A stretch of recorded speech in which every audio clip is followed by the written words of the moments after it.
Morning, everyone. So, I'm sure you'll recognise exactly where I am. I am at the rather bright but beautiful Bedford Purlieu. So, quick backstory. Met Office all week has predicted fog for this morning.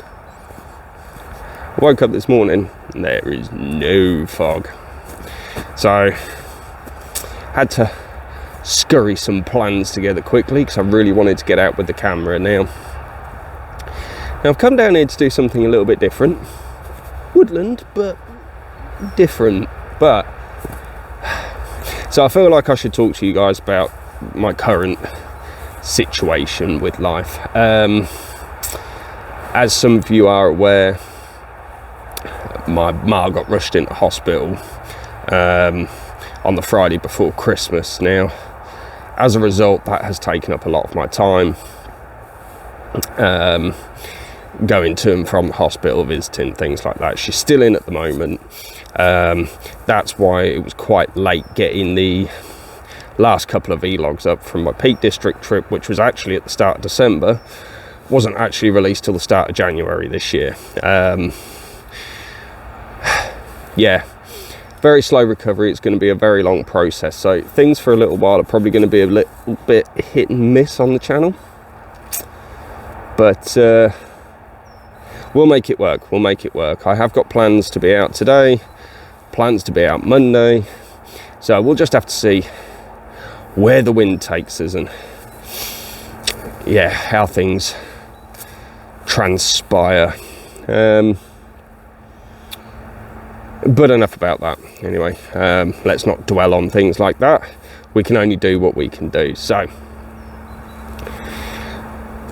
I also have another big bit of news that I will come back to later on in the video. Now, considering there's no fog down here as was predicted, it is so cold. I don't know if you can see behind me. It's a little bit, I'm going to use the term hazy. I wouldn't say misty. So where the sun's busting through, it's actually creating quite a nice little haze, a little bit of mist. Okay, might be able to work with that. So we'll see. I'm going to go find a few compositions around Bedford Purlieu. Now, you guys know I know the area quite well. It's not my first rodeo down here, but I can't open this gate. Oh, there we go. I think the old gate had frozen shut. Got in the car this morning. Said it was -2. I say this morning as well, it wasn't even that late, it was about 10 o'clock. So yeah, it's rather chilly and fresh this morning. But as I say, I've come down to do something different, so I'm not going to try and just repeat loads of shots that I've done in different conditions. But yeah, this is beautiful. I don't know if you can see these branches with the frost on them and stuff. Amazing, absolutely amazing. Anyway, let's crack on and see where we're going to whip the camera out.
Tell you what, it's absolutely lovely down here this morning, and there's a few people down here, a few dog walkers, but outside of that, there are so many birds flying around, and just the chatter of the birds is absolutely beautiful. Now, found my first composition anyway,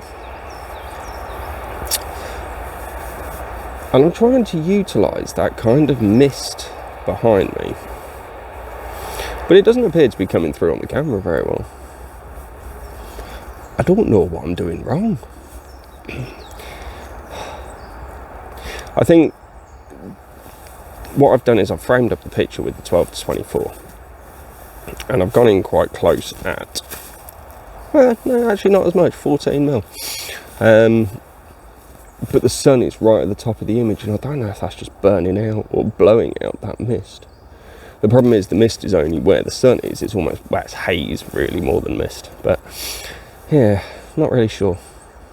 Anyway, before I actually show you the composition, I think I need to actually make my announcement.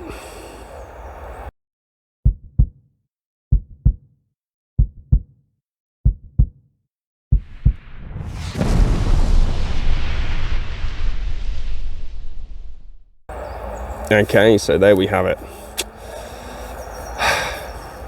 I now own the Sony a7R4. Waited for the January sales. £500 off this camera. 6,000 shutter actions, just over. Actually, it's probably about 6,500. Yeah, I kind of splurged. Not gonna lie, interest-free credit. So yeah, I don't know if I've been a bit hasty, because obviously with the situation with my ma and stuff like that, I kind of just jumped, found this one, fantastic. I'll tell you what, I unboxed it, and yeah, it's as brand new. Bought it from LCE, London Camera Exchange. 6,500 shutters on it. It's immaculate, perfect.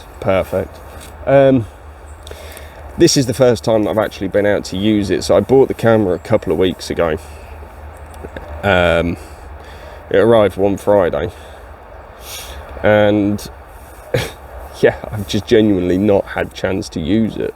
I've been so busy, obviously sorting stuff out with Ma. I've had a wedding that I shot literally the weekend just before Ma got rushed into hospital. Oh, yeah, it's just been manic. So I got the camera set up. As some of you Sony people will know, there's a lot of customizable things on there. Nick Page, when he first got his a7R4, did a tutorial on YouTube on how to set it up for landscape. So I literally watched that video, followed him through, set up quite a bit of the stuff, and then tinkered with it so that I could actually set it up more for me. But it's really weird, I've never used another camera brand other than Canon. I've been shooting for well over about 21 years now, and I've always been a Canon user, so I'm literally using this and I feel like I'm starting from scratch. One thing I will say is that people say about Sony's menus being quite complex and disorganized and stuff like that, and you know what, just from sitting down on an evening and just running through with the camera and just checking out what you can do with it and stuff, I'm actually not finding it that difficult. Now, I've not delved into the depths of it all. I've got it so I know how I use it for landscape photography. I'm sure I can wring so much more out of the camera than what I've got it set up for today, but that will just be a practice thing and an experience thing. So yeah, there we have it. Okay, so anyway, my composition, I don't know if you can see the new camera down there, but I've got this little stump and I've got it rammed right into the foreground. Actually, do excuse me one moment, that light has just got a bit more impressive.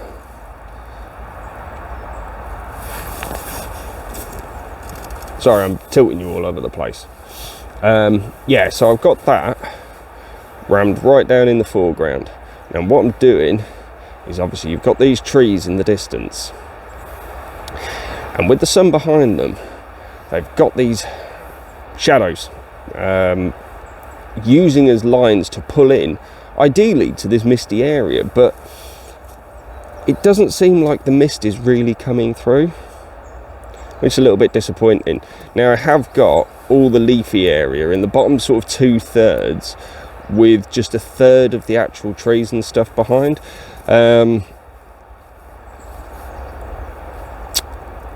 Looks quite good, does look quite good.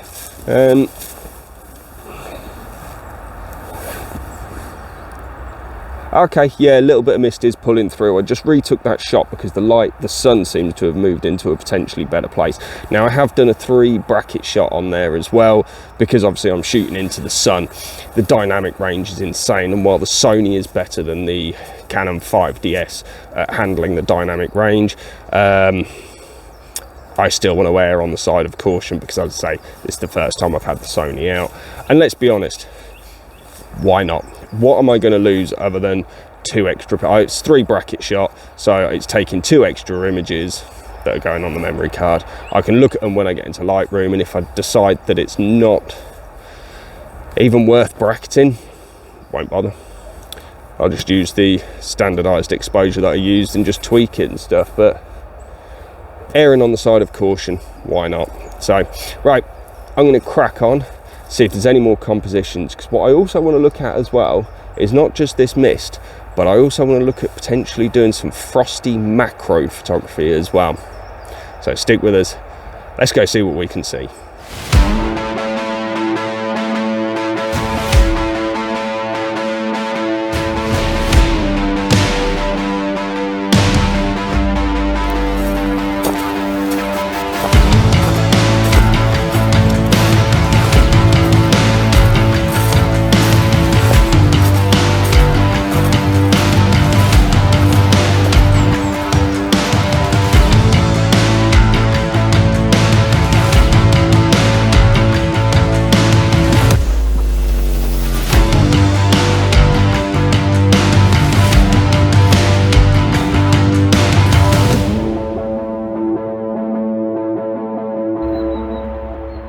Okay, so that mistiness is, I would say it's starting to dissipate. It's just very hazy in some certain parts, and not really the bits that I want to utilise. It's all the bits that are obviously backlit by the sun. I might see if I can see any other sort of compositions for my usual landscape stuff, but yeah, well, one of the reasons I really wanted to come down here was mainly for the macro aspect of it. Yeah, I don't do enough macro photography because I focus a lot on the landscapes. I tend to go more for vistas and things like that rather than that close detail. I prefer the wider view. I know there's some photographers out there as well, when they're doing their landscapes, they like to zoom in, 100 to 200 mil shots where they really sort of pick out key parts of the landscape. My personal preference is a vista or a really extreme macro shot, but obviously it doesn't really kind of work too well with the landscapes, and it just means carrying another lens, to be honest with you, so I don't really take it out too often with me. Now I own the Sigma 105mm OS. It's the old EX one. Now this lens is insanely sharp. I would say probably you're looking at image quality, you're probably looking at a 10 out of 10. I mean, this thing is insanely sharp. Build quality, you're probably looking at like a 2 out of 10 because it's built like a toy. It's all plastic, but it is one of the most, well, to be honest with you, they still produce it. It's one of the very few EX lenses they still produce. It might even be the only one because it is that good. But the build quality is so terrible. It's plastic, just literally plastic, that it's cheap. Now I know it is quite popular with a lot of Canon photographers. Now Switching to Sony, I have bought the NC11 adapter so that I can fit my Sigma lenses onto the Sony, even though they're EF mounts. Now, what I will say is, on the MC11, there's a little LED light when you turn it on with a lens attached to it, and if the little light glows green, it means the lens is compatible. If it glows orange, it's probably compatible, but it's not guaranteed. If there's no LED at all, apparently it's not compatible. Now, one of the first things I did with the mount was I put it the 105 on the adapter, was put the 105 on, because it's supposed to only go with their global vision range, the MC11. Now what that means is that's the contemporary, the art and the sports range, and this is obviously one of the older EX lenses. I'll be honest with you, works like a dream. I had no problems in the quick couple of tests that I did in my house, and yeah, focuses well. It's a bit of hunting with focus, but I think that's to be expected. But yeah, in all reality, it's coming out all right. Now I'm going to continue having a little hunt around. I'm not going to be down here too much longer, but I'm going to have a hunt around, and I'm going to try and utilise some of these frosty conditions with the macro lens. So let's get nice and close and see what we can see.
Okay, so I think I'm down on my last shot now, so sticking with the macro, I did have a quick wander around to a couple of the places that I knew, but nothing that I was interested in. I've really invested in this macro part, so I'll swing you around so you can see the camera.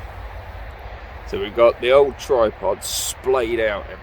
Now, you can't really see it, but there's a big clump of ice here, and they've almost formed, now I can never remember which term it is, stalagmites or stalactites. The ones that go up, I know they're formed from dripping, but these have grown up very bizarrely.